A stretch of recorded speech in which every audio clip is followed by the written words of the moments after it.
Yes, we do. You have to be careful because it will start and then you won't even know. Everyone will know. Everyone will know what I'm doing. Exactly. Oh, it's not okay. Okay, hello. Hello. No one's there yet. No one loves us enough. We can just talk to ourselves for a while. We need to be careful not to bang the table, Okay. otherwise it will When did we do this last in New York? Yeah, so that was 2 weeks ago. Yeah. 2 weeks ago we were in New York. That's kind of crazy. Hey, someone's there. Matty, hello. All right, Matty, as the first. Hello, hey Jim. Listen, we Jim. one of you gets the privilege of telling us if you can hear us loud and clear. And yes, there is a quad bike going past. So yeah, let us know if the sound, Let us know, how sound the audio vision's good. is. Although, maybe just give us a sec because. Hey Spud Boy, hey Mr. Elliot. There we go. Maybe that's Hey better Kevin, now. nice to see you all. Brilliant, speak up. Okay, let me just see if I can. Is the sound? How's the sound? Yeah, how's it sound now? Because there's no quad bike anymore. Hey Jack. Hi Jack. Hi Dexter. Hi Lee. Hello everyone. So yeah, we were just saying that the last time we did this was we're watching the Wimbledon. Oh, we're clashing with Roger Federer. That was poor planning. Yeah, I know, but we kind of. How's he? People who are watching the tennis, if anything exciting happens. I know. Is it over? No, it's still going. What's the score? I think Federer's 2 sets up, 2-1. No, 2-all. It's 2-all. Oh, okay.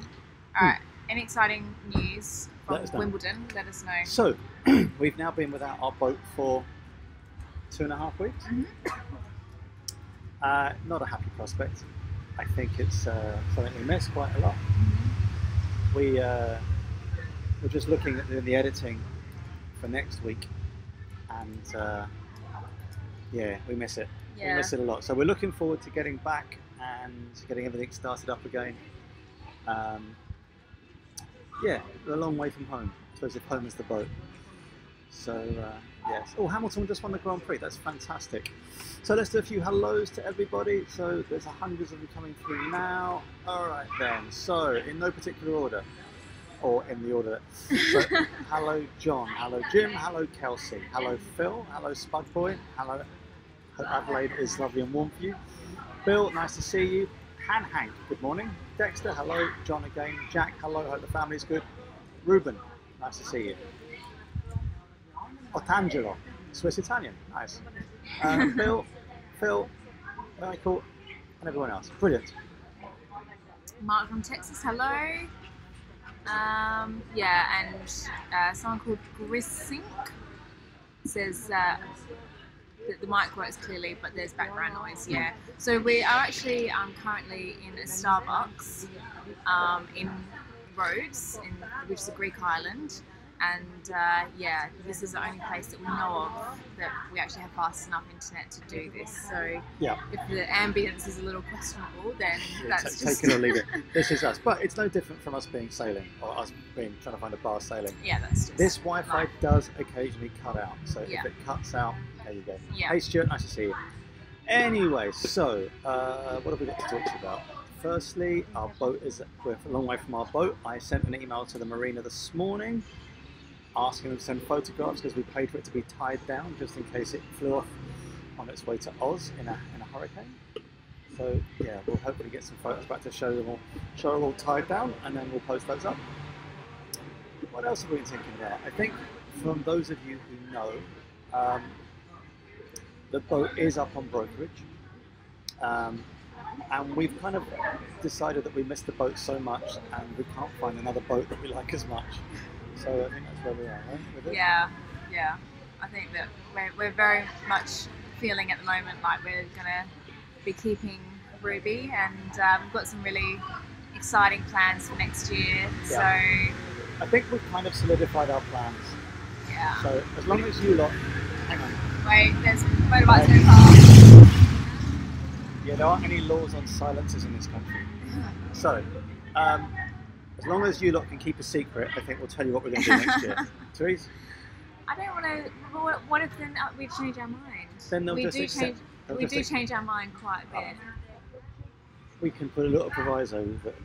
Our plan, as it stands at the moment, is to definitely go to Central America, go to Cuba, and Mexico, and Belize, and where else? Guatemala? Guatemala. And down to Panama. And then down to Panama. And then once we're in Panama, then we'll have to rethink our plans or our sailing Yeah. plans. Okay, so Dennis says hello, and he enjoyed the last video. Yeah, we had some really good feedback from the last video, which is how to cross an ocean, and it really it's a very, very big subject, and there's a lot that you could talk about, but we decided to focus on the equipment that we bought that we found particularly useful during our Atlantic crossing.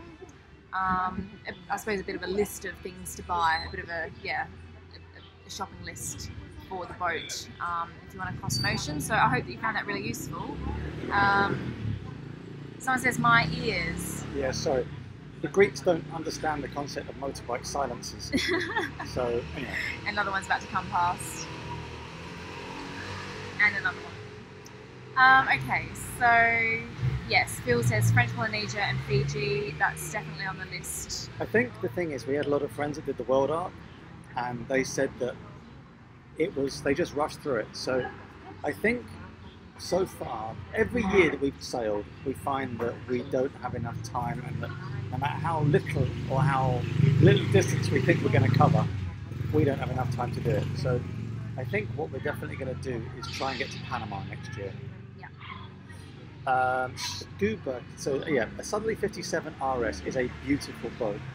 I don't think it's too big for two people. I think if you've got, put it this way, if I had the money for a Southerly 57, I don't think I could afford to run it. That's probably the way I would look at this. You know, the thing about a 57 is you pay for a 60-foot slip. That's a lot of money. Here we go. I think we just paused. Yeah, we did froze it. So yeah. So my thoughts on the 57. If I was super rich, I'd love one.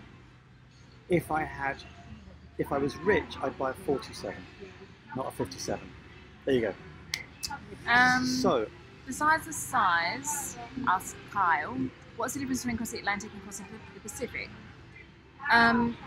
One of the main differences is there's actually two. One is that in the Atlantic there's pretty defined seasons to cross. So the trade winds start in around November, and they become very strong. They're at their strongest in December and January, and then they start to kind of lose their strength after February-ish. And then from June onwards, between June and November, is the hurricane season. So it would be really unadvisable to sail across the Atlantic between June and November. So it's pretty clearly defined that the best time to cross the Atlantic is between November and February. And that also obviously coincides with the beginning of the sailing season in the Caribbean. The Pacific is a little bit different in that you can cross the Pacific any time of year. There's no cyclones or hurricanes in the Pacific. So that's not so much a consideration, but the trade winds are not as strong in the Pacific. You're more likely to get good conditions in, I think it's June, July, August, as in steady trade winds in those months, but it's not really as predictable as the Atlantic. Wow, there's a lot going on around us. Yeah, there's a lot of noise. Okay, so fine. So DVS air. Okay. I'm such a dick. I know that can work. Okay. Yeah. So someone said, "Can you just hit the like thing?" Anyway, so someone says, Reginald's 31 says, it doesn't know how self-steering thing works. Neither do we. No, I was about to explain it. Of course, I understand how it works. Oh, I know. Don't you? Well, I know that I pull a string, and then the vane turns into the wind, and then every time, this is my explanation. So you pull a bit of string. Why don't I explain it, and then because if you explain it wrong, people just catch your soundbite. And you're saying if you pull a bit of string and then... In my mind, I pull some string and the vane changes angle, and I pull it so it's facing into the wind. And then every time the boat turns slightly so that the wind is hitting the vane at a different angle, then the vane gets knocked down and that turns the rudder, and then we move back onto our course. Yeah. See? Yeah, that is exactly how it works. So yeah, there are two parts to it. Essentially, you say the more technical. It's a big vane, like a big sail almost, which is connected to a rudder, which steers the boat, and you set it to exactly the right angle of the wind. And every time the boat tries to turn off the wind, the rudder or the vane is knocked, which turns the rudder underneath the boat and puts it back on course.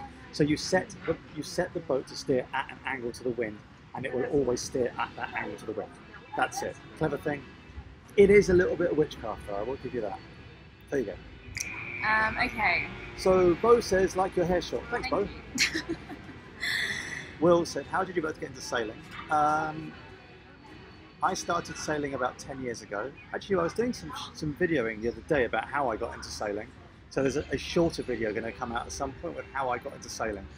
I decided just to buy a very small boat, and from there bought another small boat because I thought, well, if I like it, I can buy a bigger boat, and if I don't like it, I can just sell a small boat and lock loads of money. Steve says Kalimera from, how do I say that? Epidavros. Epidavros. Okay, fair enough. In Greece, Kalimera. Have we? Cheers, Bo. Yeah. Barney says, any places you wouldn't sail to, excluding the war zones and the like. This is the thing, you see. I was looking at this the other day. I was watching the BBC weather, and unfortunately, the Gulf of Aden is completely out. You just can't sail that area at the moment. I think because we kind of, if we circumnavigate, we want to get back to the Med. I don't want to get back to the Caribbean. We spent 2 years in the Caribbean, so. I wanted just, yeah, so, sorry. So going through Suez is the best way of doing it. You sail through the Suez Canal, but you can't get through the Gulf of Aden. So there's Yemen, war zone, and then that entire area. So between, on one side of the Gulf of Aden, you've got Yemen, the other side you've got Somalia and Eritrea. They're just not sailable areas. However... Well, it depends on your kind of risk assessment. We would choose not to do it because to us, the risk is too high, but lots of boats do. Ending up in an orange jumpsuit, getting decapitated by some lunatic is not what they consider to be risk savvy. Yeah, absolutely. Anyway, and there's other options. Well, all I would say is that I saw last week that the Chinese have just opened a naval base in Djibouti. Yeah. So there's a massively increased naval presence there. So hopefully the piracy thing will sort itself out.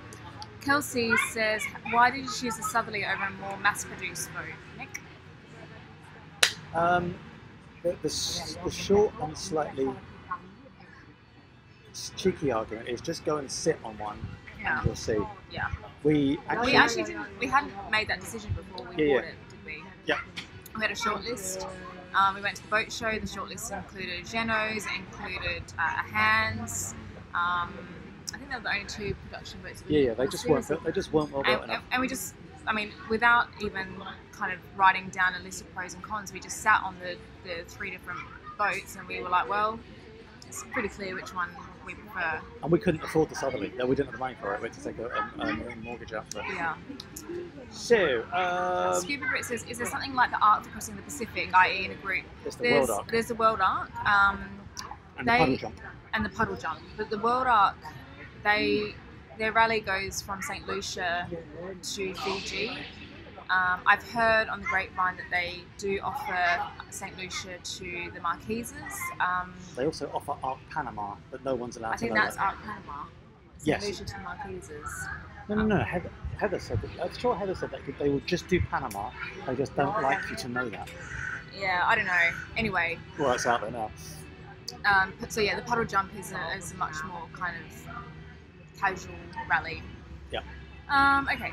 I mean, what I would say about the Arc is that there was some discussion on Facebook about the Arc, and there seem to be some polarized camps about, is the Arc amazing, is it not amazing? You know, a lot of people hear horror stories. All I would say is that we did the Arc, so I think we're kind of biased because we had a really positive experience with the Arc. What I would say is, it's not, as soon as you leave Las Palmas, you're on your own. Yeah. You are on your own to sail across the Atlantic.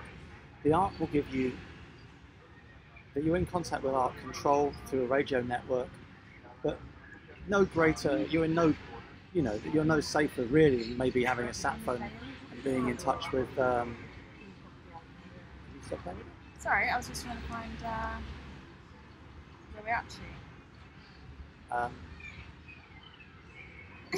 Where was I? Yeah, so you're on your own.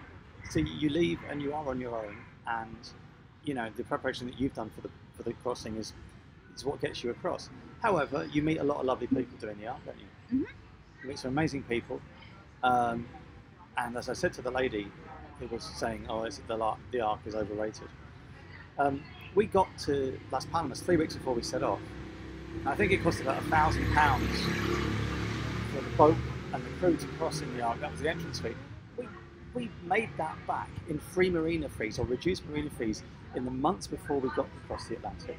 Yeah. Because the arc gives you really subsidised rates on about 20, 30 marinas down the coast. Yeah. So that was amazing. And then the parties, open bar. Okay. Federer is 3 after the second set. That's pretty good. 3 love in the second set. Nice. Where are we now? We're in, I just explained at the beginning, but not everyone was with us. We're in Rhodes, in Greece at the moment. Okay. Matthew says, good day from Oz.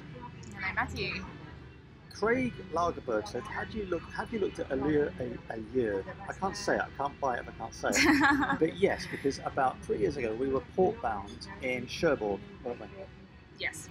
And Allure are made in Cherbourg, so we spent 5 days looking at Allure yachts. I say that. Fuck's sake. So here's the thing about Allure. They look like metal Southerlies. They do, don't they? They look like metal Southerlies. They're aluminium Southerlies. I can't get my head around cork on the decks, and I didn't like the interiors because I was peering through the windows, but really good yachts. So there you go. Bob says about time broadcast at a decent time for Adelaide. Well, Bob, she'll be in Adelaide in 3 weeks, so she Is can it a just... decent time? What time is it? It's 5 o'clock. Isn't it 11 p.m. in Adelaide right now? So, yeah. Anyway, I'm glad you're still up and So watching. John Andrews says, this is important, US more or less expensive than the Caribbean. US much cheaper than the Caribbean. Europe far cheaper than the US. Oh, yeah. We haven't been back to Europe to Greece in a year because my parents live out here, and it's so cheap. Food is so cheap here. Super cheap. So when we got to the States and we were like in Harris Teeter going, oh my God, is it this cheap? Then we get here and the food here is literally half the price of the States. And that, I think a lot of that is because the Caribbean has a lot of imported food. Even like your lettuce and your cucumber and whatever is all imported from the States. So it's all heavily taxed, I imagine, and there's lots of costs associated with getting it from the US to whatever, St. Lucia or wherever. But here it's all locally made, it's all locally grown. It's all It's a fresh. big island, yeah. Yeah. It's still cheap. Yeah. So Dexter, hello Cassidy. Hello Cassidy, I hope you're, Hi, hope you're Cassidy. watching, and let's hope that you and your dad are going sailing soon. Grandpa's farm goes sailing. Sorry, babe, take this one. Well, this is a very easy question. He says, how are you enjoying the USA? We're not currently in the US, as you may have picked up on. But we absolutely loved it. We're getting back in October and we can't wait. We'll be at the boat show in Annapolis. So yeah, we're really looking forward to getting back on American soil. It'll be fantastic. Pretty awesome, America. Bob says, when I grow up, I want a Southerly. Yeah. Nice boats. When we grow up, we want a bigger Southerly. I think, yeah. I think a Southerly 47 is going to be like our grown-up boat. Yeah, the forever boat will be. With this, actually, this was going to be our forever boat. I think a Southerly 47 would be our forever boat. Yeah. We just don't have the money for it, so there you go. So someone was like, hi from Germany land. Fantastic. Hi, Ken. Thank you. Yeah, hopefully you can get sailing too. So, Bo, I think we covered that. Hang on, everyone. It's 11:30 in Adelaide. Okay. Sweet. Okay, so did you think of purchasing a pilot yacht? I don't know what a pilot yacht is, mate. So just tell us what that is. Terry from Austin says hello. Hi, Terry. Okay. And David says, we're looking to winter in Rhodes in a few years. I know you spend a lot of time there in the summer. Do you have any experience there out of the tourist season? Yes. My Yes. parents live here for most of the year, or for half the year or thereabouts. Assuming that you are going to be on a boat, it's not unpleasant, it's not pleasant. A couple of things. It is really damp. Like, it's not cold, but it's damp. And they have some crazy storms here. Like, their winter storms are nuts.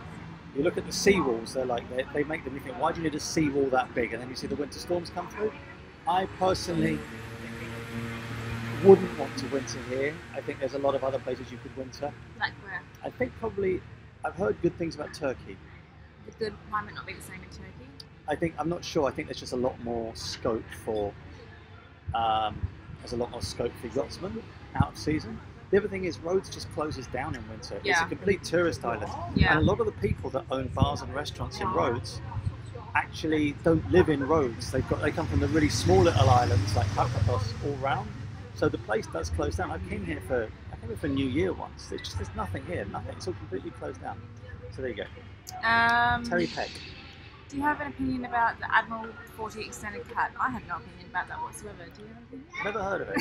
Sorry, mate. I don't know what that is. Sorry. Ian, the arc sounds sweet. Yeah, I suppose the thing is, I'm trying to put a balanced set of comments out. It sounds like I'm a spokesperson for the arc. I'm not. It's just that we did it. And just to kind of balance everything, there are numerous rallies that do this sort of thing. There's the Jimmy Cornell's Odyssey. Yeah. And then there's the NARC, which means not the arc, which is people that say, I'm not spending £1,000 on the arc, I'm going to do this. We wanted to do the arc. It's just what we wanted to do. And I suppose it was our first oceanic crossing. We had never done an oceanic crossing. And I just wanted my hand held a little bit. And I wanted someone to be able to go and ask if I had a question. Yeah. Like, how do I fix this? How do I fix that? And you know what? As I said, we entered it. We must have saved. Literally, some of the marinas in Portugal were 50% off marina fees. Yeah. So, literally, and they didn't mess around. All you had to do was fly your arc flag and you got 50% off. Now, we left London in May to get to Las Palmas in November. So we had 6 months cruising the Spanish and Portuguese coasts. So we got some amazing discounts. I think because it's difficult to anchor around there, we spent 4 or 5 months in marinas and saved probably thousands in costs, didn't we? So yeah, can't recommend it enough. Kevin says he's from Columbus, Ohio, and he can't cruise for another 6 years, so he's living through us. Thank you. Well, okay. Daniel, hello from Dubai. Hello. And Bo says congratulations on 7,000 subscribers. Yes, thank you. That was another little milestone that we passed this morning. Yeah, we've got 17,000 now, which is brilliant. Yeah. Fantastic. We're very pleased with that, and Yeah. we're going to, happy to grow organically. FDAX NQ Trader. Someone's made a lot of money doing FDAX.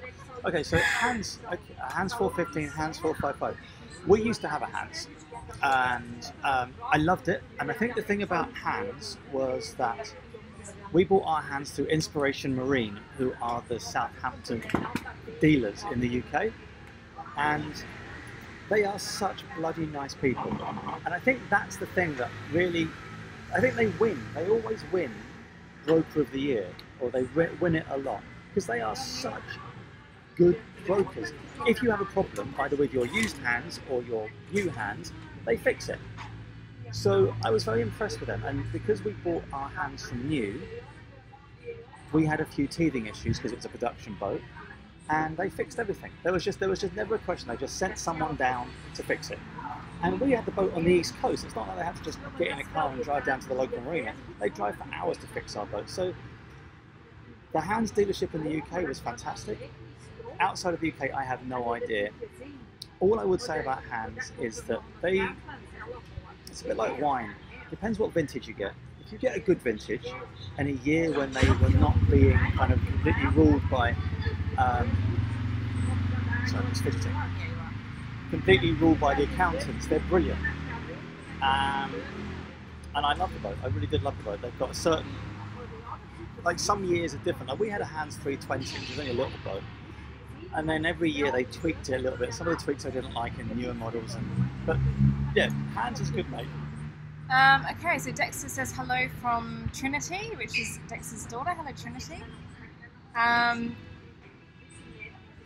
GG's1, which is not the easiest username to say, says, when you're sailing from one country to another, how much pre-work needs to be done before you can moor?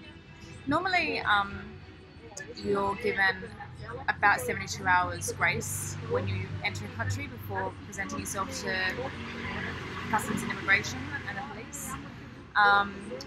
But we try and get in within 24 hours. It really depends on the country. Some are more kind of lenient than others. For example, Antigua, you basically had to present yourself as soon as was humanly possible to customs and immigration, and if you were caught even like picking up a litre of milk at the supermarket beforehand, then you could be fined kind of crazy amounts, like thousands of dollars. And other islands, especially the French islands, I mean, they didn't seem to care one way or another. Two stuffs, do they? So it really depends. Yeah. Really depends. There's islands. I think we found Morocco difficult to travel. Yeah. And Morocco was every port you had to tell them. Even in the US, when we changed cities and jurisdictions, we have to tell Homeland Security. Yeah. So it just depends on the islands. And England, for instance, we don't even tell them we're leaving. We just leave. So that's that. But there's not much pre-work to be done. I think for the Galapagos there isn't there? Oh yeah. Some of the places are. Yeah, for some places that are very bureaucratic, yes. But most of the time, there's nothing you need to do in advance. You just present yourself to customs when you get there. So I saw a question. Hang on a second. Hang on. So I know that we're stacked up badly, but oh, I didn't realise we were this far behind. bloody hell. This is us banging on about the Ark and about. All right, let me just go You through. went on a lengthy monologue about hands for a while. All right, hang on. There's a question. So Mitch Stockdale says, technical question: which would you recommend? Garmin, Maritron, Raymarine, B&G, Simrad. We have Garmin on our boat at the moment. I like Garmin. I don't know why. I think it just had to do with the aesthetics of it all, and the fact that Garmin at the time had a really good link up with Apple software, and I had an iPad. So I like Garmin. I probably, if I could choose again, there's so little in it that it would literally be how nice it looked. Not how nice it worked, how nice it looked. And I like kind of weird functionalities. Like back in the time when we had this boat built, which was like, it's 5.5 years old, so it was 6 years ago, all this kind of integrated functionality with iPads didn't really exist. Now it does. I think everyone does it. I tend to prefer, I always thought Raymarine was a bit old school. They looked a bit old fashioned. So we went for Garmin. I like the look of the new B&G stuff. Okay, Scuba Brit says, any thoughts on getting a copper-based anti-foul for next season? For us, okay, so this is the thing. Copperbot is brilliant. Oh, Sailing Creo's here. Hi. We were just saying hello to them on their live. We were. This is how it works. So, hi, Eugene. Copper bottom, we don't have it on our yacht. Firstly, because we dry out occasionally. So if you dry out, you just scrape it all off, and it is bloody expensive. So that's the first thing. So the second thing is, if you don't already have it, you have to have the hull sandblasted and then applied. So it's really expensive. Thirdly, where we used to keep our boat, which was on a mud mooring, it doesn't work on mud moorings because it sits in the mud and it doesn't work. So if we were just blue water cruising, probably. But here's the thing. It costs like 10 times more than normal anti-foul, and you have to lift the boat out anyway to replace the anodes. Every year you should lift your boat out and inspect the hull, inspect the keel, inspect it. So I don't think it's wise to keep a boat in the water year after year, especially if you're sailing, without inspecting it and looking for things. You should look at strange aspects of your boat that no one normally sees. It's all right for a surveyor to go up and say, okay, there's a problem there, but you need to look at these things yourself. So you need to look at your skin fittings to see if they're, to see if there's a problem with your skin fittings. Your anodes needs replaced, as Teresa says. There's a lot of things. We're kind of behind. Let's. Kelsey, hello. Someone has a question for me. Were you a sailor when you met Nick? No, I definitely was not. And when I met Nick, I said, what do you like to do for fun? And he said, I sail. And I was at the time living in Australia and obviously contemplating moving all the way to London just to be with him. And he said, if you don't like sailing, then we're never going to see each other. So that for me is a deal breaker.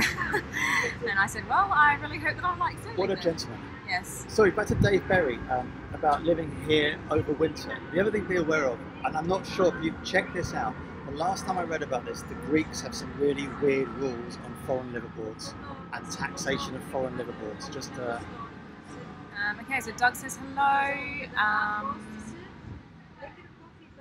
Okay, so there's a chat between everyone and Matt and Emma from Creo.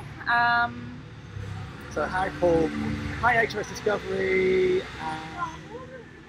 yeah, the bob down. I kind of agree with you. Turkey seems to be, I'm not sure, I think they're probably ruining their tourism at the moment with everything that's going on there. Yeah, I don't know if I'd want to be spending much time in Turkey at the moment either. So Thomas Patton says, how was Charleston, South Carolina? It was amazing, and if you watch our video, which is coming out on Friday, I believe, it's Yeah. part one of our Charleston Odyssey. Yes. Charleston Charleston. Odyssey. Okay, so Doug says, getting our Voyage 500 ready for cruising in a few years. Voyage 500 is a catamaran, no? Big catamaran as well. Yeah, that sounds exciting. Whereabouts are you going, Doug? Tell us more. So Christy says, do you plan to have any crew come aboard with you? I think Christy is asking for an invite. Yes, you can come. Just bring a bag, a toothbrush, and some snacks. Yes. No, is the more serious answer. I don't know. I'd never say no to crew. I think if we... Well, Nick and I are very comfortable sailing our boat, just the two of us. So I think the circumstances would have to be either it would have to be a friend who we wanted to spend time with, or it would be something, I don't know. Okay. Yeah. So there was two awesome questions which are both kind of linked. Far-Flung Adventures and Ryan Cabfleisch. So Far-Flung Adventures says, any advice on raising kids on a sailboat? I know you don't have kids. I think it's possible up to a certain age, and we have friends like Sailing Totem, like Jamie and Behan on Sailing Totem. They've got 3 children, they've been doing it for ages, and they do it in a really awesome way. We have friends like Brittany Myers, who is Wind Traveller, and she has raised children on a boat, and we have friends that are circumnavigating and trying to raise their children. All I would say is that it is hard. There seems to be, from what I can tell, like an ideal window. I think that younger than, and a friend of mine, Carly, who blogs on Salty Kisses, so if you Google Salty Kisses, and she wrote a blog about this, she's got 3 children. And there seems to be a kind of ideal age from 3 upwards, so between 3 and 10, like before they're teenagers, but after they're old enough to like follow basic instruction and kind of entertain themselves. I think that would be ideal. We've also got some friends who have got a newborn on board, and they are really struggling. Yeah. And I won't mention their names, but they're lovely people, but struggling. Yeah. Next, Ryan's question is similar. Just found your vids not too long ago. Do you think you could live with a pet, like a cat or dog on a boat? Sensitive issue for us. Is it? Well, because we had 2 cats. Yeah. And we really thought hard. We really love those cats. We thought long and hard about taking them, and eventually it came down to the fact that we would be taking the cats for our benefit, not for the cats' benefit, and the cats would be bloody miserable. If you get a boat cat, and I've got my friend Country Dave, he had a boat cat, Jimmy, and that cat was fine on a boat. I think if they're used to, like our cats were just doing bugger all day and living in a basket, taking them to a boat would not have worked. And you always see marinas. I mean, you'll see posters saying, "Have you seen this cat?" I think that what really decided it for us was that A, the cats would be miserable, and B, I did not want to be tied to an animal on a boat. Like if something went wrong, Pinky. Tied to a cat on a boat, sorry. You know, if they had to see a vet or whatever, then you just end up becoming a slave to your pet. And you know, the idea behind all this was that we would have as much freedom as possible. So I didn't want to be tied to a pet anyway. Yeah. So, I've got pretty strong opinions on the matter. I think that cats and dogs on a boat don't really mix, but hey, lots of people take their pets on their boat with them. So Jack, we'll try and show you around later if we can. I don't want to move the computer at the moment, if that's all right. We're also just in the Starbucks, so yeah, there's not much to see. But yeah. So Elizabeth, good morning. Wherever you are, Elizabeth, good morning. Speed is spotty. It seems okay here. It may just be you. I'm not sure. It's rocking the Bay of Biscay in December. Yep, it certainly is. Did you sail it? Yes, we did, but we did the Bay of Biscay in June, and it was really nice weather. Okay, so John Hillsman, Federer wins 2nd set. Okay, thank you for that. Thanks for the update. Fantastic. Pam Alexander. SV Tropical Texan. That's a nice, got a nice ring to it. Sounds like a fruit beverage. Tropical Texan. It's like pineapple and guns. And like barbecue. I actually do love barbecue. Okay. Okay. Wait. Okay, shall we go? What do you think of growing lettuce or similar kinds of things while at sea? We did have a small herb garden. Hang on a second. We did have a small herb garden, but on one particularly lively sail, all of our herbs went crashing down our companionway, and we ended up with herbs and soil all over our entire boat. It's like a very earthy pesto mix down below. Okay, so the Morgan Monroe show says, where are you? We are in Rhodes in Greece, and we're not in the US At the moment. at the moment. So Frank F, good morning. How much is your rental income each month? I don't think we're going to tell you exactly what that is. We spoke about our budget in our video titled "How much does it cost to sail around the world?" So if you go to our profile, our page, then you'll be able to find it, and it gives you some information about John our Coffey budget. says, do we get any noise from the keel? None at all. None at all. Zero. Would that not be quite alarming if our keel started vibrating? I think probably that. I think maybe his thought process is that because it lifts and it moves, there's play in it. Okay. No, none at all. So, what are the? Jay Gatto one says, what are your recommendations for must-see doing the BVI? Look at our BVI's episode, and I'm not trying to point you to it. I can't remember. I As well as can. I could. Right. So definitely go to Norman Island.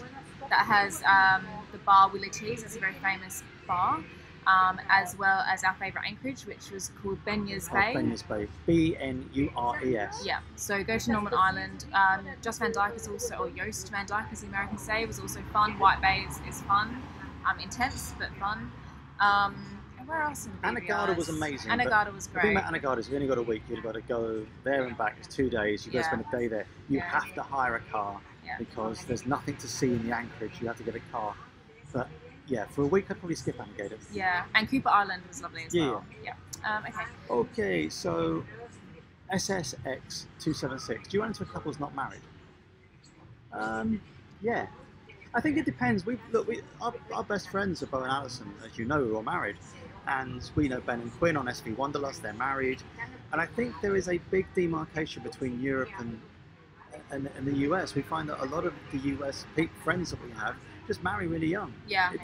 In Europe, marriage seems to almost be out of vogue now. So very few of the European sailors are married; they just live in sin, and the American sailors all marry early. So Yeah.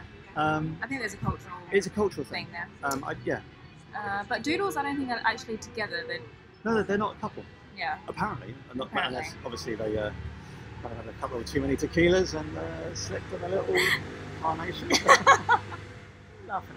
I don't know what you're talking about. Okay. Claudio, bom dia. Nice one, Portugal boy. The dude. From Vegas, hello. Make yourself a lovely white Russian, my friend, and tune in.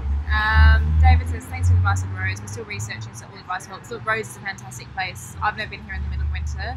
But yeah, if you can make it here for, like the shoulder season, then definitely do. Because David Berry, it's very if you are in the UK and coming south, I'm making the assumption that you're not in the US. The Spanish Rias are probably where I'd winter now. If I had a boat and I thought I need to keep it to Europe, I'd go to the Spanish Rias. It's cold, but so long way from Greece, though. yeah, a long way from Greece. Okay, the Morgan Monroe show says that he loves it when we go live. We're Yeah. very informative, apparently. Fantastic. Thank That's you. nice to hear. Bo says, I was in Navy. Once a sailor, always a sailor. So Scuba Brit says, do you leave your batteries on trickle charge while on the hard? No. What we do is I will instruct the marina. I instruct the marina every month to go and plug. I will instruct to plug us in for a day. I don't like. Well, the thing we could have left the wind generator trickle charging the batteries. The problem is that if a hurricane comes through, it'll blow the wind generator up. So it's the wind generator's tied down, and I don't like leaving a shore power lead tight, kind of plugged in. I think even distant shores. I remember seeing an episode of this where their battery charger failed and almost blew their batteries up. They had like really massively bulging batteries. I think Distant Shore's actually going live in about An hour. an hour, so You can ask them about we're that. going to try not to clash with them too much. Do you plan to sail around the world, Yes. says Ivan? Yes, Yeah, we yeah. do. So as I said, if you were here at the beginning, next year I think we're going to try and just poot around to Panama. So we want to kind of do the Central American countries. So we want to spend a lot of time in Cuba while it's still the Cuba that that has existed since Castro, since the 50s. Okay. You've done that again, haven't you? It's not actually that hard to do. Yeah, we're right here. Yes. Tim says, how real is the pirate risk and how did you manage exposure to this risk? Did you want to answer this question? Yeah, I think the thing about the piracy thing is there are loads of websites which have piracy hotspots, and any sailor who's circumnavigating will have an idea of those hotspots. At the moment, there are some hot spots around some of the islands of Indonesia, and there's the hot spots in the Gulf of Aden. I think there's And a small Trinidad's a place. bit dicky, isn't it? I thought it was Venezuela. Venezuela and Trinidad, Um, that run. And I think maybe a small area in the Philippines as well. Yeah. But We're just trying to avoid them. yeah, it's not like it's a widespread problem at all. You know, there's very small geographical areas where there's kind of reports of piracy, and you just don't go there. It's quite straightforward. I think the thing about piracy is that, you know, we live in London, or we lived in London. You're to get attacked in London than you are by a pirate.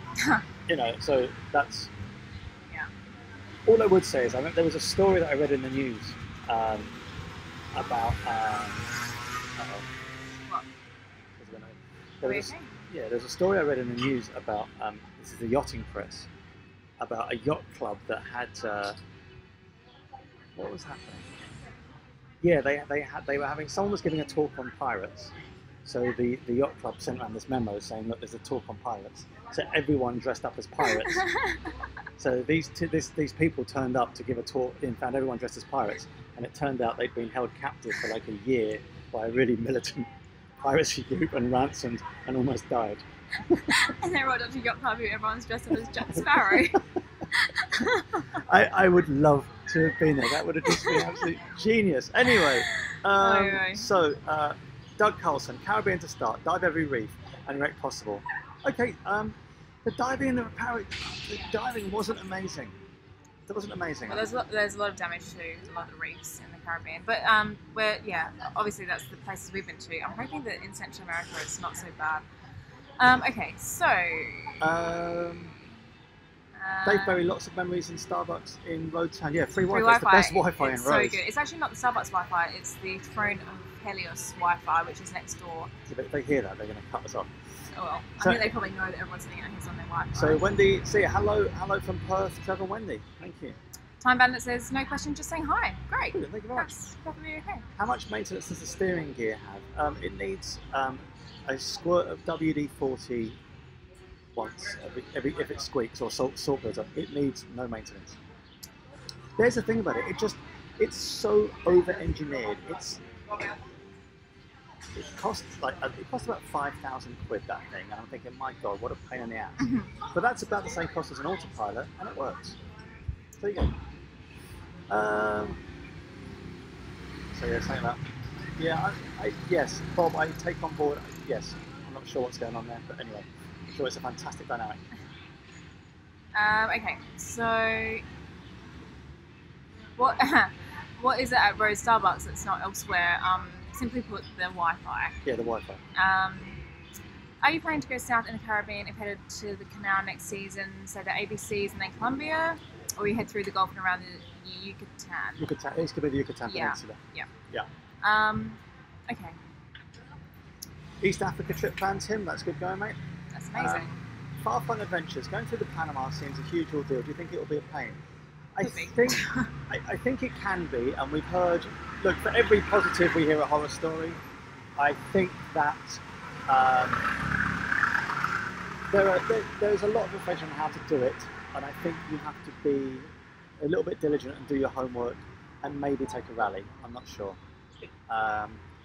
It's going to be expensive, and it is going to be there's going to be a lot of bureaucracy that we have to deal with. But there's no other way to get through to the Pacific, so it's not like we've got any choice. Well, there is. There's a Northwest Passage, Yeah. which we're not doing ever.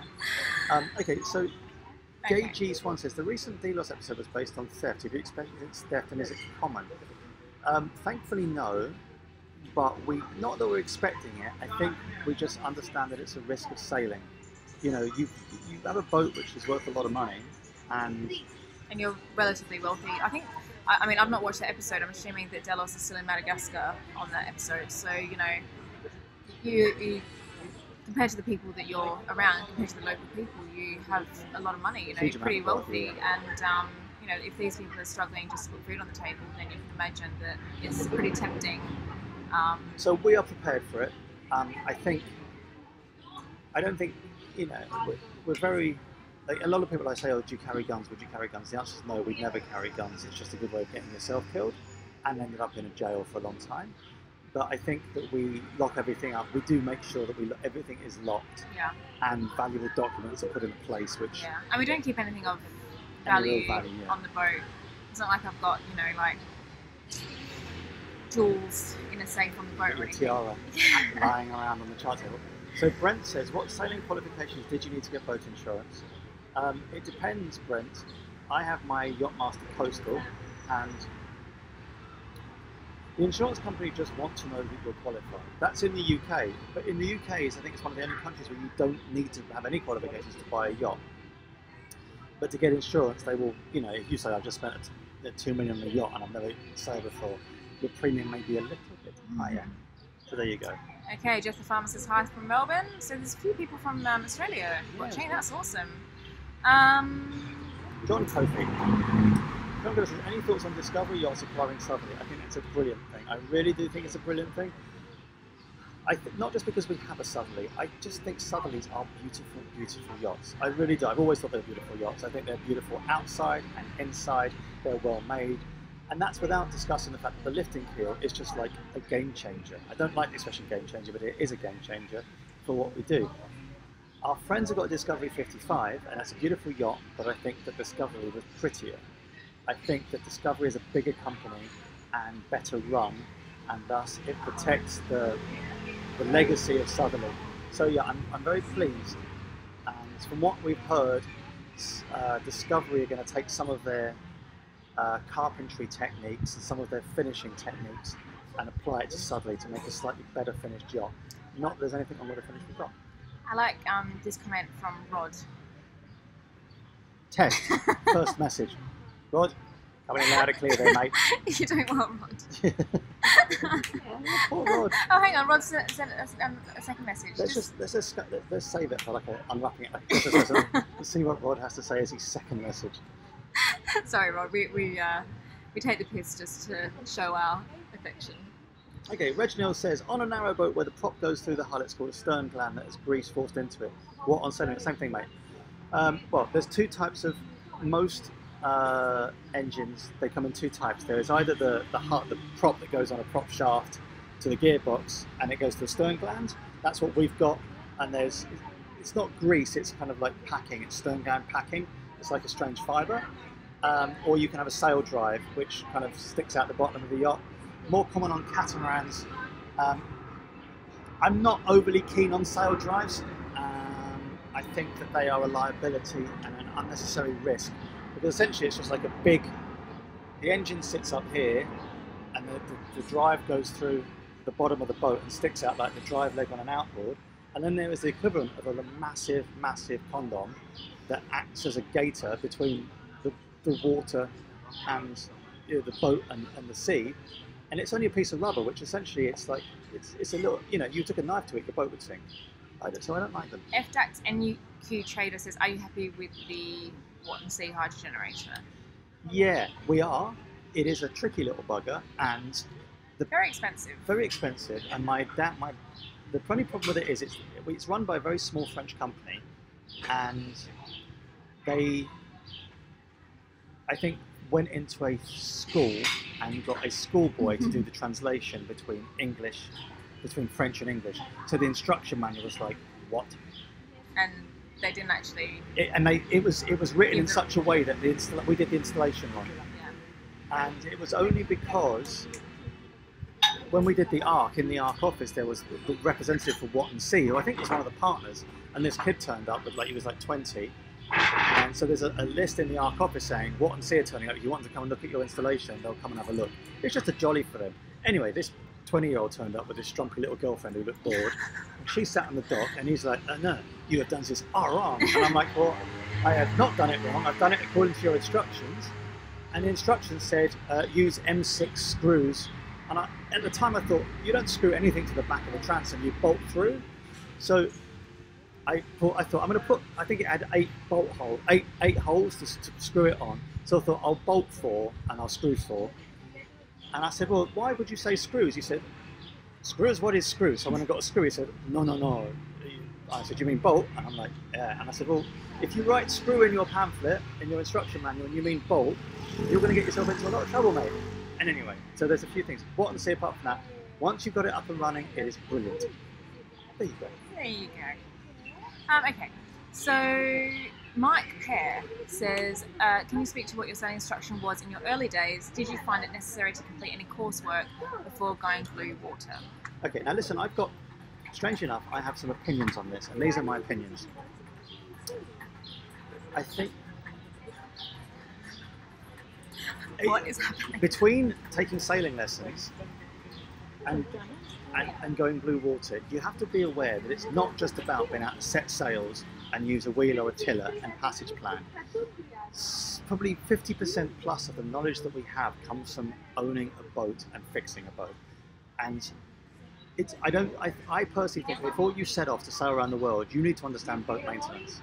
You don't have to, but it's really important. So your sailing knowledge, you don't have to complete coursework, although it's probably advisable to, and you should be able to read a chart and plot on a chart and use a compass to put a plot on a chart, because if you lose all your electronics and you can't take a plot or a fix, you're going to be in trouble. So I think I wouldn't try and cut corners there. So Bob Down says a British registered yacht cannot carry firearms. Very true. Last Nice Guy 1 says, did you see Delos incident? No, I've not seen that episode yet, but I'll download it and I will watch it when we get back later. So yeah, I'm going to watch that for sure. And now we've lost. Okay. Over here. So, have you got yourself a pint, Nick? You haven't had a gulp for at least 20 minutes. We're in Starbucks. We have to stick to like coffee, which we've finished. The thing is, it's so hot here, and we have a friend, because my parents have lived here for 20 years, and my friends have got a bar. And like about 10 years ago, my dad said to this bar owner, and the bar's like about 5 meters from my house, like 100 meters from my house. So my dad said to the bar owner, listen, we come here every day, so I want a fixed price for the drinks. And so they arranged a really low price, and this price has now been in place for 10 years. So beer is really cheap here, and it's really hot. So I'm getting through like pints of it and getting fat. So I'm going to try and cut down. But you had a soda water today for lunch, before his lunch, which I thought was very good. Although then you had a beer when we got home, so you kind of just undid all your hard work by sitting at the bar with sparkling water. I wilted. Okay, so what kitchen equipment do you miss the most? We actually have just about all the kitchen equipment that we needed in London on the boat, including we have bread machines, we have a blender, a coffee machine, a milk frother. We have all these things. Yeah. So we had a microwave in London. We never used it. I mean, we used to have like an ice cream maker, and we used to have a food processor and an electric whisk and all this kind of stuff. And you know, I think that it just makes life complicated. Yeah. David says, do you ever use sheet to tiller self-steering? No, we haven't. And I think that works really well with small boats, but not on a 40-foot plus vessel. So Robert is saying, Delos had a young man try and steal their dinghy. Yep. Dinghy theft is absolutely, it's very, very common in the Caribbean, which is the only place we really know much about.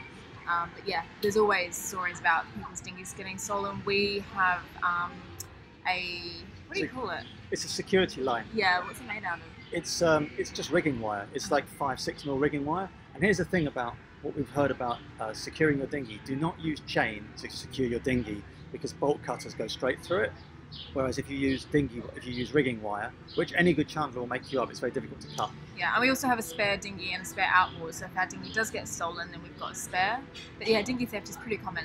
Okay. So I'm glad that they got the some good dinghy questions. back. Abby says, any issue with pirates? No, none yet. We spoke about this a little bit earlier. Doug says, do you all shoot your footage with 1, 2 or more cameras that are handheld and are mounted at various points of the boat? So we have lots of different cameras. We have a GoPro, which we're going to upgrade at some point to a newer GoPro because the sound's bad on it. We have a new Sony, which again, I think we're going to try. We're going to get a better camera at some point. Again, it's just literally, as the YouTube channel grows, we realise we need to produce better content, but better content costs a titload of money. Yeah. So we will upgrade gently and gradually, but yes, we use 3 cameras at the moment. Yeah, and we've also got a Nikon SLR, but it's not very good for taking videos, so we don't really use it. And the other thing is technology changes so much. Yeah. Like now, for $1,000, we could buy a really decent camera that shoots in 4K. Yeah. And I think that's the way we're going to go to start shooting in 4K. The only thing that limits us with the 4K thing is the upload speed. Exactly. So we'll try that. The other thing is we recently bought a drone as well. So, Oh yeah, the drone, yeah. and that shoots in 4K as well. And there's some footage this Friday coming with our new drone, which is really cool. So SV Valor, this is a lovely question actually. Nick, when you were a liveaboard before you met, were you a liveaboard before you met Teresa? Now that it's been a few years, what advice would you give to people looking to live on board? Anything you would have done different? I wasn't a liveaboard.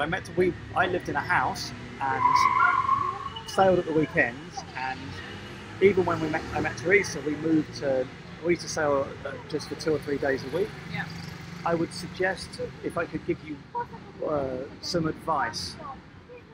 All right, off the top of my head, as you move to a liveaboard, if you do not have a custom mattress for your boat, get one made. Do not use a foam mattress for your boat, and do not use a memory topper if you're going to go anywhere hot, because they just retain too much heat. So I think what we did when we moved to liveaboard, we tried to get all the things that just to improve quality of life. Yeah.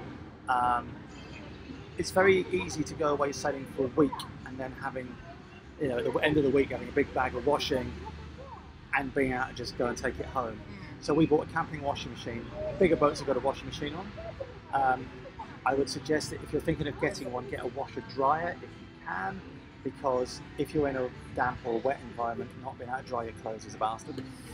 I would suggest a decent mattress really makes a massive difference, and reliable heating or aircon, depending on your climate. I don't know whether heating might be necessary if you're somewhere cold, but I don't know if air conditioning is necessary. If we were here, we would need aircon, babe. We would die. It's 45 degrees Celsius. I don't know. Alright, I'll see how you go there, babe. I don't know. Bob Down, yes, it is called a stuffing box. Thank you, sir. Okay, so Marlin says you could go around the Cape to get to the Pacific. We could. We won't. We could also push the boat overland by putting lots of tree trunks in front of it and rolling it like the ancient Egyptians did. It would be slightly easier. Okay, so. Okay. Hang on. All right, so if you could have any app software built for your sailing lifestyle, what would that be? To tell you the truth, mate, this is going to sound really hypocritical, seeing as we're broadcasting through YouTube from a cafe in Greece after flying and document everything we do. I think it was nice to get away from it a little bit, and I think that this YouTube thing has really dragged us back into technology. I don't think we need an app. I like Active Captain. Active Captain is good, actually. That already exists, but that something that gives you a lot of information so you can plan in advance. Yeah. So Real Deal, thank you very much for the lovely compliment. Thank you. Okay. Mike Holcomb says a machine screw is basically a bolt. I would argue with you on that a little bit, just because of the threads and everything. But yeah, they are about the same.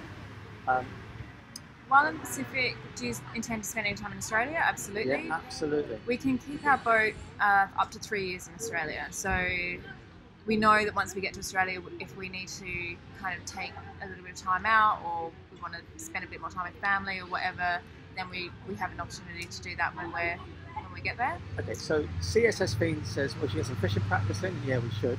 Here's the thing, Dave Berry. Dave Berry asked a question.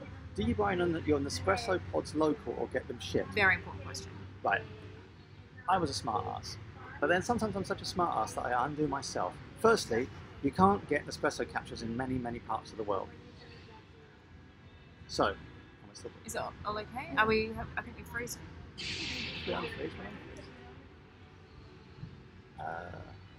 Okay. Yeah, we're good. So, you can't get Nespresso pods anyway, so you can get reusable stainless steel Nespresso pods, which have got little sticky lids, so you just keep putting them in, so you refill them. And also, there was some stat about the amount of Nespresso pods that are just going to landfill, which is disgraceful.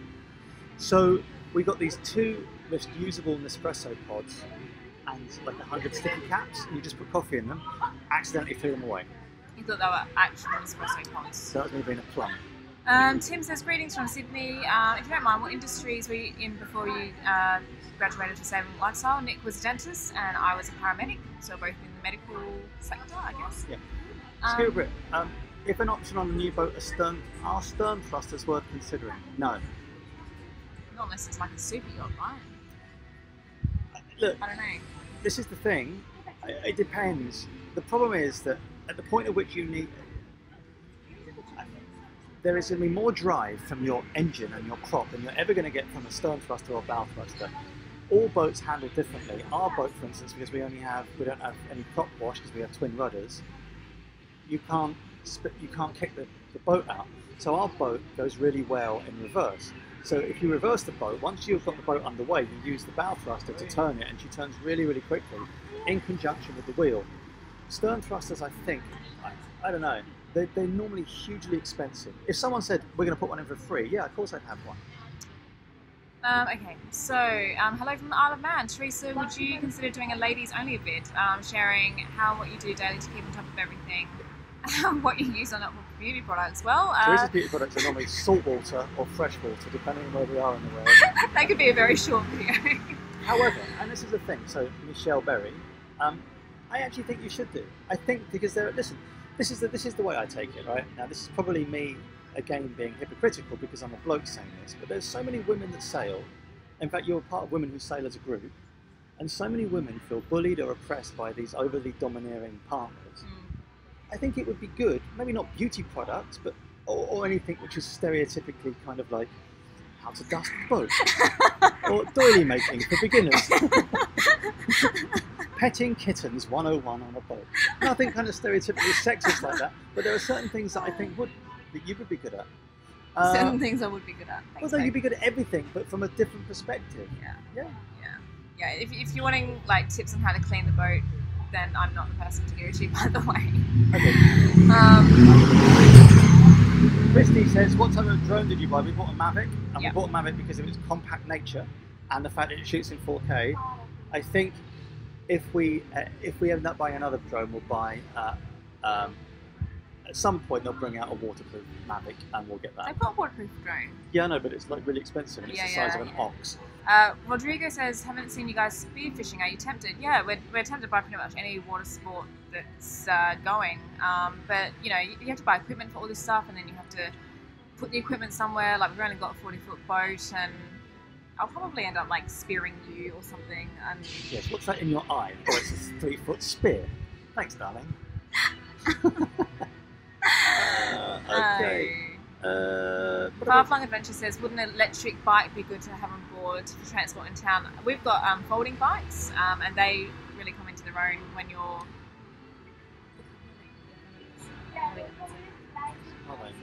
Shall I go and photobomb their makeup section? Maybe we could show the entire world the makeup. This is what I'm thinking. No. No, that's actually weird. Okay. Yeah, we'll get punched by someone. The couple in front of us have been very friendly. Okay. Okay. Yeah. So anyway, onward. Tim Kramer says, do you have any advice when buying a yacht on the country it's flagged in? I don't know. You need to look at local regulations, mate. I have no idea. SV Vella wants to be set up with my sister. She's taken, mate, and she's a handful. She's a bloody handful. She's lovely, but different to Teresa in every way.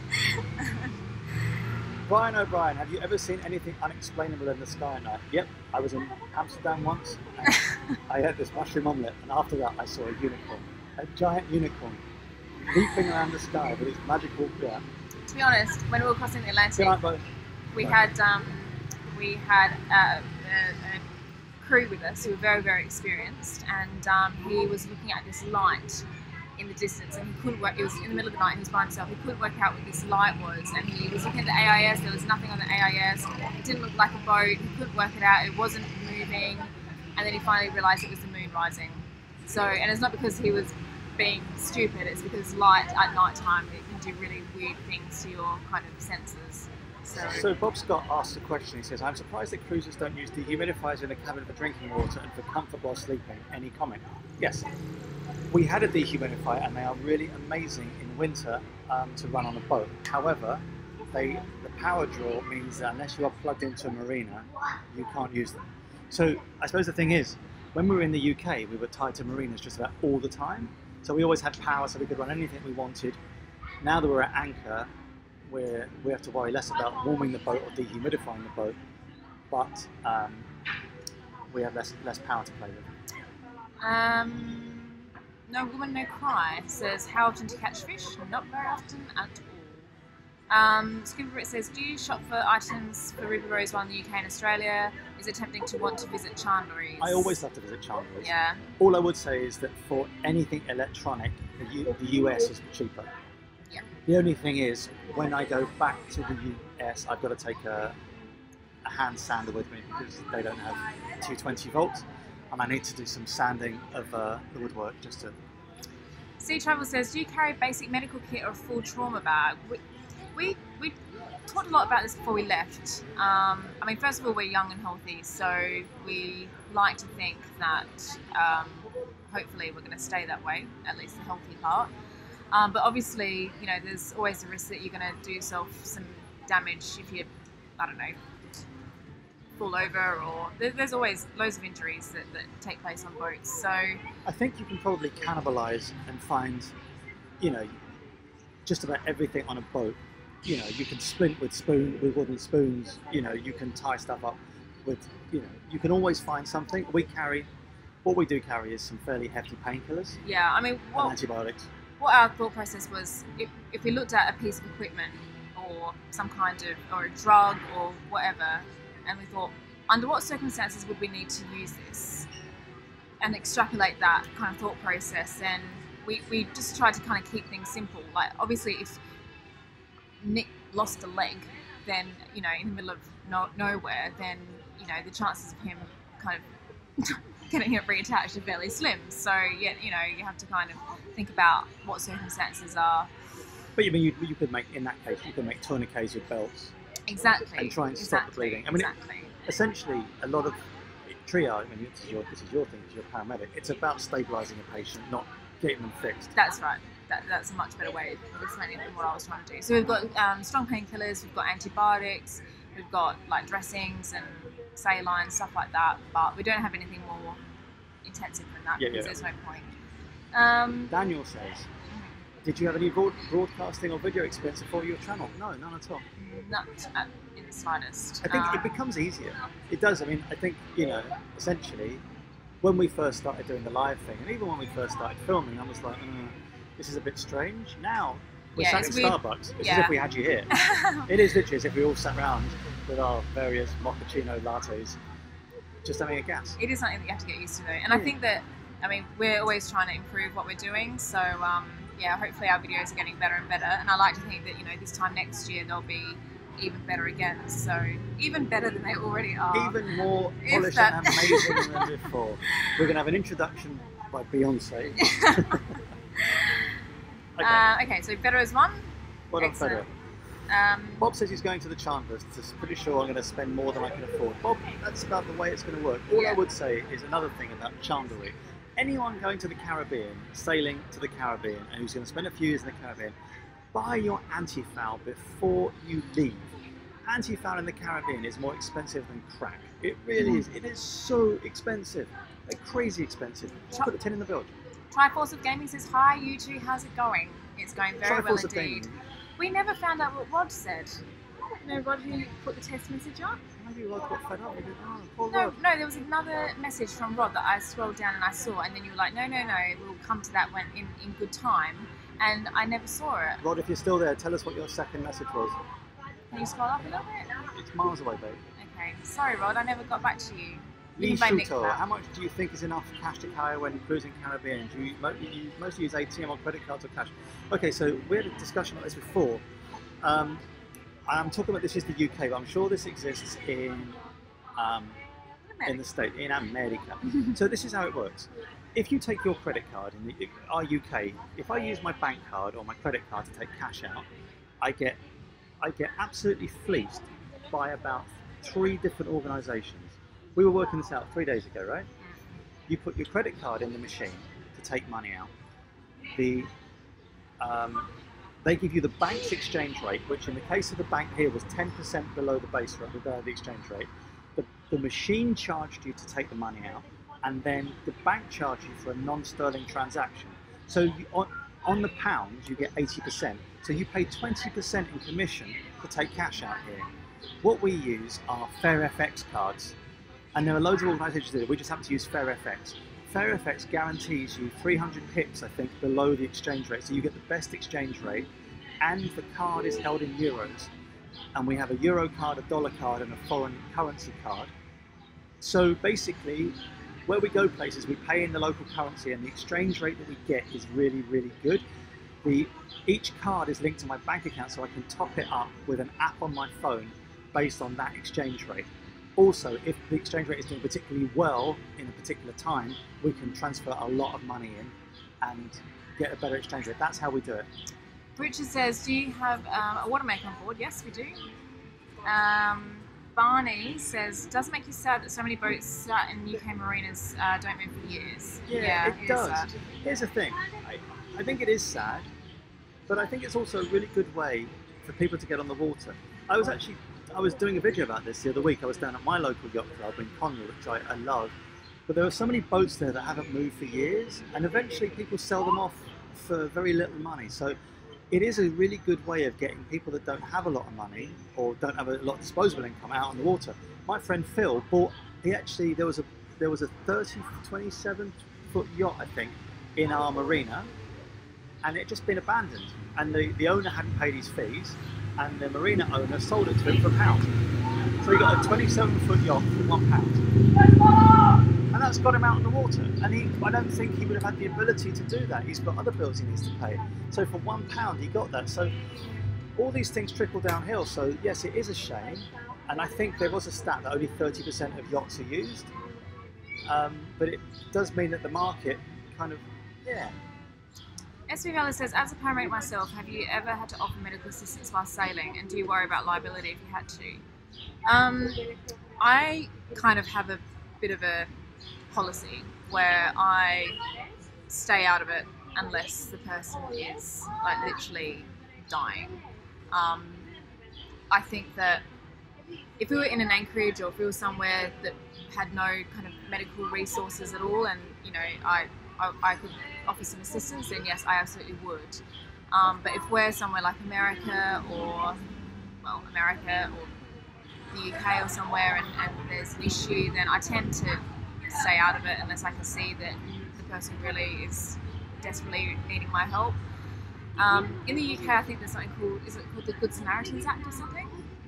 Where if you render assistance to someone and your intention is to do good, then even if you do them harm, then you can't be sued for it or anything. In the States, it's not like that. Exactly, but in the States, there's no such thing. So yes, I'd be very reluctant to do anything in the States unless, as I said, the person was desperate. I mean, you've got to be some sort of toss-back. Yeah. To someone to try and save your life, and they end up saving your life, and then you sue them. I mean, that's just, you know. Yeah. At that point, you know, the karmic wheel should spin, and their dick's going to fall off. But yeah, of course, if we were somewhere remote and there was much in the way of other medical assistance, then I would absolutely, of course, I would help, for sure. So Skipperbrook says, have you ever been on an oyster? Is the quality just as good as a Southerly, or do you just pay for the oyster name? That's a good question. And I don't know the answer to that. Yeah. Not that I haven't considered it. I have, because I think my friend Magda, who is probably one of the most competent sailors I've ever met. She should have a How to Sail YouTube channel. Yeah, she was brilliant, absolutely brilliant. They don't really do social media, but she knew everything. And I would turn to her and she just knew stuff. They sailed around the world, the two of them, double-handed. Tim and Magda, lovely people. Anyway, she always said oysters are so overrated and you just pay for the name. There are such good yachts that aren't oysters. I've been on oysters, I love oysters. There is a certain cachet with the name. Would I buy an oyster? Yes, I would. I think they are really, really well-made boats. But everything I've seen is well-made, and they have, and this is important, they've got a really good support network. So you do get really, really good kind of like after-sales support. They always send representatives to their rallies to kind of get stuff done. But they tend to be, these things are really bloody expensive. They're really super expensive. They tend to be bought by retirees. They're called inheritance boats because people buy them with their inheritance when their parents die. So they're people in their 60s who go and spend £1 million on a yacht and then off they go. And they need a different set. You know, they can't be, you know, hand raising a main, you know, on an 80-foot mast. It just doesn't work like that. Manny says, do you get easily irritated being in close proximity to each other on the boat all the time, especially if you've had lack of sleep? Yes. I was going to say something. So say something nice. Okay, this is what I would say. Is I think that we've done enough short-handed offshore passages to understand that we are more irritable. Yeah. And I think that's what it comes down to. And this is the thing. Sometimes the worst passage to do is like a 3-day passage because you just get into the swing of it and then it stops. After 3 days, it's easy. You're just kind of in the swing of it. But as your body is adjusting to it, you do get a bit snappy. Rodrigo says, how's your health insurance? We have full medical and repatriation insurance. And someone says, why do I have to lose a leg? It's just the way I work, mate. Okay. It just seemed to be a good example at the time. Wayne Beach, thank you. Sea Travel, thank you so much. Rog said it was a kitchen equipment question. Okay, good. I'm glad we did actually answer that. Sherry G.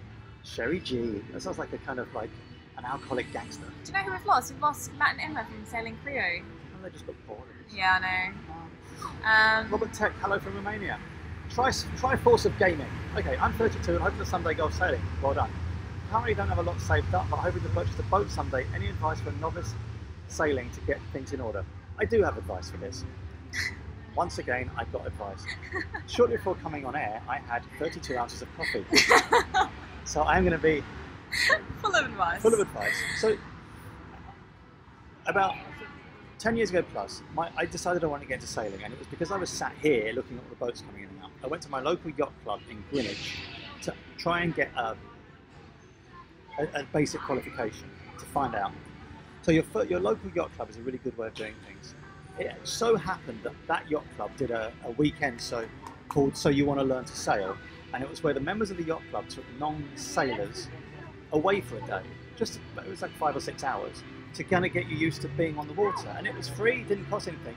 I had a really lovely time, almost severed my hand, but apart from that, it kind of got me into it. So your local yacht club will be of help, and yacht clubs, if you hang around, I used to hang around the yacht club a lot. Not in a menacing way, but like kind of, I used to go there, I used to meet other sailors, I used to go to the bar afterwards and just talk to people, get my face known. And after you've been doing the social things for a while, people say, oh, do you want to come and crew for me? Do you want to be crew for me? And then you start crewing and you learn a lot, learn some basic seamanship. You can learn a lot of this on the internet. Learn to tie a bowline, that's probably a really good thing to do. And learn to be safe yourself. Yep. I know that in the UK you can do a qualification called Competent Crew, which is only, I think, a 2-day qualification. I bought it for my dad once. Did you? As a Christmas present, yeah. Did you do it? Yeah. Oh. And that enables you to just be safe on a boat. And you can go to people and say, I've got my Competent Crew. I know a lot of people will take you. TJ Mills says, good morning, how do you get your music for your videos and avoid copyright issues? We use Epidemic Sound now. Yeah. We have to pay for that. We tended to find, and actually I'm going to quantify this, Teresa said to me, the music's not good enough, and I went, we're not paying for it. But she was right. If you use Epidemic Sound, they've got like a massive catalogue, and so the quality is a lot better than the stuff that you get for free, and we've really noticed a difference. I like the music. Some of the stuff I'm like, okay, that's quite catchy, I'll download that. So yes, thank you again, DVS Ayer. Christ, how do I pronounce it? Yeah, could you please, if you haven't already done so, just hit the thumbs up. It's kind of good for us. You go to the toilet quickly. I tried to go before, but there was a line. Bob Down says, that's how I got my... back? Yeah. Bob Down, exactly. So Bob Down says, that's how he got my boat. It was abandoned and the marina owner sold it to me to recover the costs. There are a surprising number of yachts in marinas that will be sold off cheap. Yeah. So you can get them that way, and I think that's the way you should go. Just if you've got a couple of years. We had an email today saying I'm leaving in 2 years' time. Should I buy a smaller boat first? In that case, no. But if you've got like a 10-year plan, just buy something small. Get used to it. So Mike Adamski says, is this video being recorded for possible viewing later? Yes, it is. I think what we've done is, if you haven't already worked this out, we're only going to keep our live videos up for a couple of days, just for the people that haven't seen it to catch up. I think it messes with a lot of the stuff on our YouTube channel if we keep it up too long, and people that have never seen the channel they see the latest video as kind of us just talking, and it's like, okay, that's a bit boring. So we're going to try it up for 48 hours, and then it's going to go. So yes, Mike, you'll be able to see it in a few days.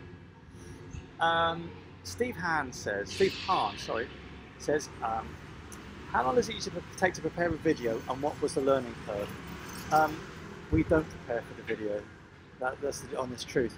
I think with the 2 instructional videos, we had like a little kind of cheat sheet of about like 6 or 7 bullet points, but we just talk about it. Like, you know, I suppose a lot of these things, because we're sailors, we talk about this stuff so much with each other and with other sailors that we know it all anyway. It's just about kind of literally just getting it out. So Michelle Berry says, have you ever found your health has improved by eating fresher food and getting more vitamin D? Yes, absolutely, it has. There was a book I read, I think by Sandra Clayton, called Dolphins Under My Bed, that I bought a couple of years ago, and she said that her and her husband's health improved massively. It does. When you leave, you eat better, you're not so sedentary. We do find we drink more alcohol, I think. Yeah. But if it wasn't for the alcohol, I'd have like 6% body fat. As it is, it was 22.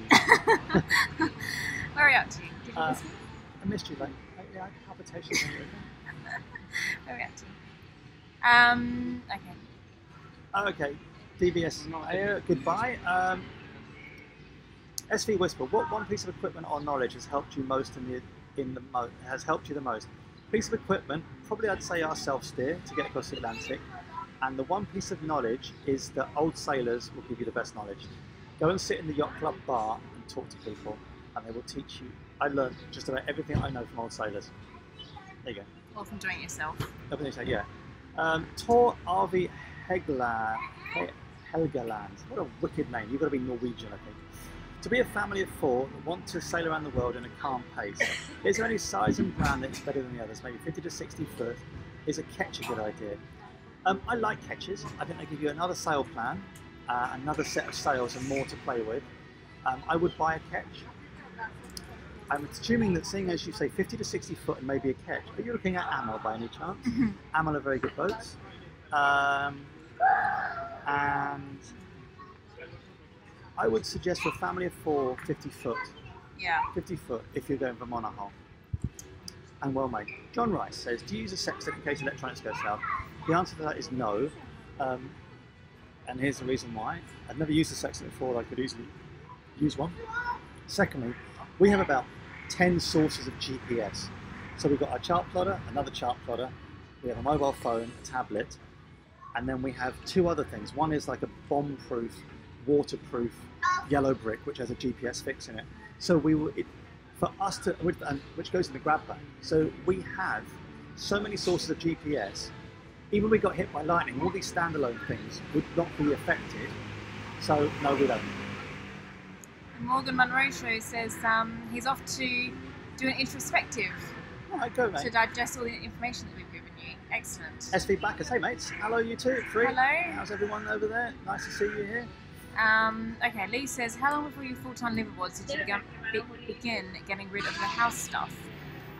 We're 1 to 3 years away. I'm ready to pull up a dumpster. Yeah, we kind of did it all at the last minute because we were waiting for Nick's business to sell before we actually moved onto the boat, and it just felt like we were kind of jinxing ourselves. The sale of the business was an 18-month long process, and it was very, very stressful, and it kind of, anyone who's gone through something similar to that will know how stressful and prolonged and just difficult it can be. So yeah, we were quite superstitious about it, and we didn't want to jinx the process, so we didn't do anything until we literally had the money in the bank, and then we said, oh my god, we don't have to get up and go to work on Monday. All I would say, Shit. there was, look, we went through a process whereby we were sitting there going, oh my god, we need all this stuff, we need our stuff, what are we going to do without our stuff?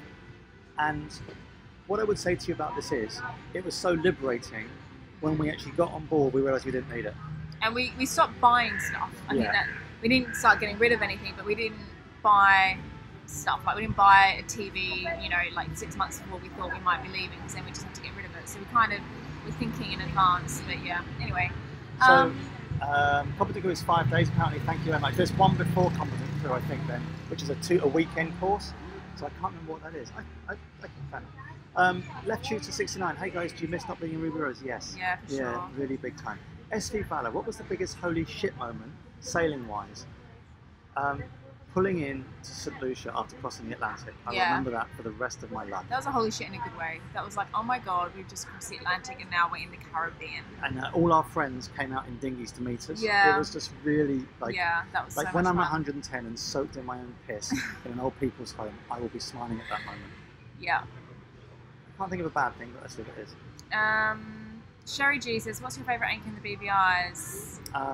Benier's Bay. Benier's Bay in Norman Island. Yeah, amazing place. yeah. You should just have a sextant to put on the wall as an ornament. Yeah, I feel kind of like a phony if I had it on the boat but couldn't use I think it. the thing about ornamental sextants is that they are really not up to the job of doing anything, and they can't give you a position. Whereas non-ornamental sextants don't make good ornaments. Anyway, yes, Matty says absolutely true. GPS is still one system with one failure domain. However, a lot of our GPS things now run off the Russian GPS equivalent. So Thomas Patton says, if you don't use copper bottom, how do you deal with barnacle growth? We dive and we scrape the things off ourselves. But when I say we, I mean me. So if you look at our video in Puerto Rico, before a long offshore passage, I'll spend a couple of hours with. We bought like a wallpaper scraper, a stainless steel one that's about 8 inches wide, and I can do the entire hull in about an hour. So yeah. Okay. So Jim Anderson says, funny question. Yeah, you're doing the flush today. Lots of resisted. Yep, resisted the dumpster. Good man. Good man. Oh, we're live streaming at the same time as Distant Shores. Okay. Oh, well, okay, we were there first. Yes, Tim Kramer says here the GLONASS system. Well done, mate. Okay, so Tor has looked at Amel, Benlaika, and Garcia aluminium Okay, boats. Garcia, we know the owner of hole number 2. It's called Velvet. I think it's called. Oh, there's that one. Yeah, Velvet. But, Yes. It is. It's very difficult to make an uglier boat. That's what I would say. And that's the first thing. Second thing, Tor, do not take a metal boat to the Caribbean. It's like buying an oven. You have to think about the temperature. You need a white, thermally insulated boat. I would never take a metal boat. So if I want to do the Northwest Passage, absolutely, I'd have a metal boat. I'd have a Garcia, the lot. I would. But would the metal not cool down the boat because the water would be in contact with the hull and you would get No. It doesn't work. You burn. Put it this way. You know what our dinghy's like. You burn yourself when you get into it, and if you touch the metal. So anyway, just be aware that metal But you do boats. see lots of metal boats in the Caribbean. That's what I'm thinking. I know, and I always think, why did Carly you do? had a metal boat in the I Caribbean. know, so she painted it blue and yellow. Yeah. You wouldn't paint like 500,000 Garcia blue and yellow, would you? I don't know. Okay, so what is your main St. Martin memory? I lived there for 4 years, says Rod. $1 beers and the Goonies. Yeah, we love the Goonies and their burgers and their chips and their. I had the Mai always every single time I went there. Yeah, So we street- really like the Goonies. Street Trucking Titan says, hey guys, what physical changes have you experienced living aboard? I'm getting older. Do you know what? I think, as I said, You've stopped going grey. yeah, I was going grey and I've stopped it again. And I Yeah. think the other thing is, I think I'm getting more wrinkly. well, all I would say is that if, depending on where we are, as soon as we got to the States, we kind of like did a lot of eating and kind of going around in air-conditioned cars. We're in the Bahamas and the USVIs. We were doing a lot of diving and swimming and kind of free diving. So you get fitter. But then again, we're drinking a lot more beer. Yeah. Okay, how long do you guys plan to do this? I don't know, for as long as it's fun, I Yeah, guess. as long as it's fun. I think, look, this is the thing. I bang on about this a lot. If you, no matter what lifestyle you're in, if you're sitting at home and kind of want to go and live on, live on a boat, the idea is to reduce your stress, not to make your life more stressful. So, if you are, we are doing it because it's fun, and we're doing it because we can afford what we're doing at the moment. We're not kind of eating into a depleting reserve. So we'll do it while it's fun. And really, this is what I was saying. Doing the videos is fun. It is fun. Robert says Ran sailing is an aluminium boat and they cover this at times. Okay. Yeah, listen, go to Ran. Go and ask Ran. Tell us what they say. Give me a little kind of idea of their thoughts because yeah, I've seen quite a few of their episodes, but I've not seen them address that particular issue, and I'd be interested. So, Nick, you haven't said yep. Yep. He usually does that when he's trying to interrupt me. So if you hear him say that, it's because it's trying to tell me to shut up. Bob Down says if I had a 500,000 Garcia, I'd paint it any damn colour I want. You couldn't make it any prettier if you painted it gold, mate. And I don't like the inside of it. This is the thing. I don't think I went on that boat. I've seen one. They've got this kind of weird, like the chart table is right at the very front where the compression post is. Oh, is that and one? in the centre. But the thing is that not the Jimmy Cornell boat? Yeah, it's the Jimmy Cornell boat. Oh, okay. But ugly. It looks like basically.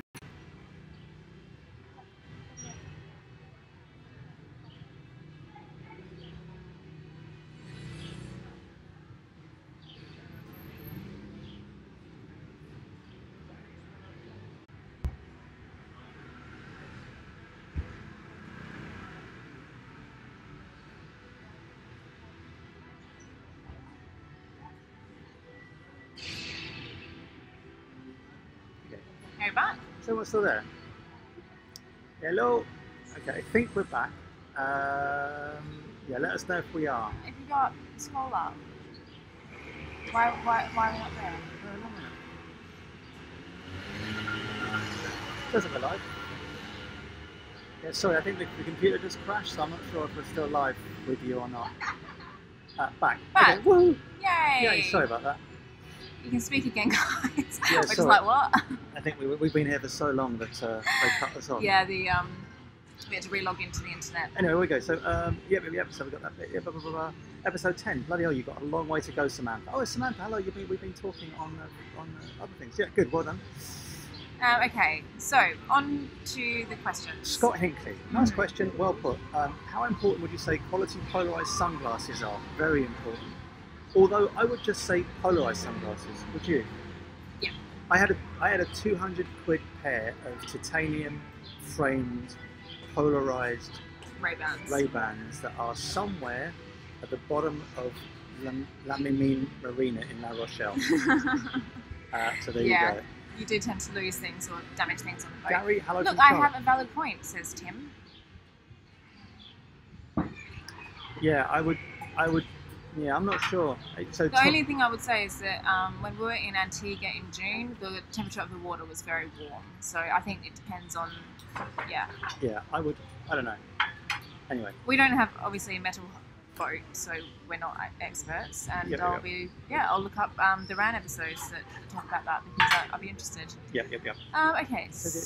Yep. See, told you. Master of Reality, who seems to be Borat from looking at his picture, says, watching you from Greece, where are you now? But it exists in Starbucks it is.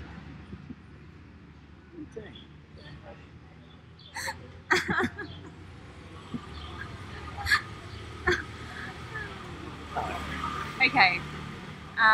Triforce of Gaming says, what size boat would you recommend for a single sailor? Okay, I think if you just want to do coastal sailing, 25 to 30 foot will do you on your own fine. Yeah. That's about fine. More than that, you're looking at much more cost.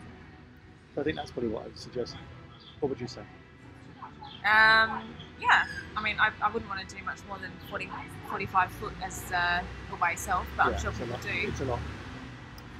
Okay, I think we probably should say goodbye to you all. Yeah. So, we will try and do, if you still want us to, we'll do Sunday. Yeah. I think we'll do a Sunday one next week. We'll try not to step on anyone's toes. I think Distant Shores literally put up their live stream thing about an hour ago, and we're like, okay, fine, we put this up a week ago, so that's where we're going to be. So say hello to Paul and Cheryl if you go over. They are our mentors. They taught us a lot, and they are fantastic sailors. So yeah, really good. Yeah. Good to see them here. Yeah. Catching up with the modern technology and formats that are now going. So that's good. So we will see you hopefully next week.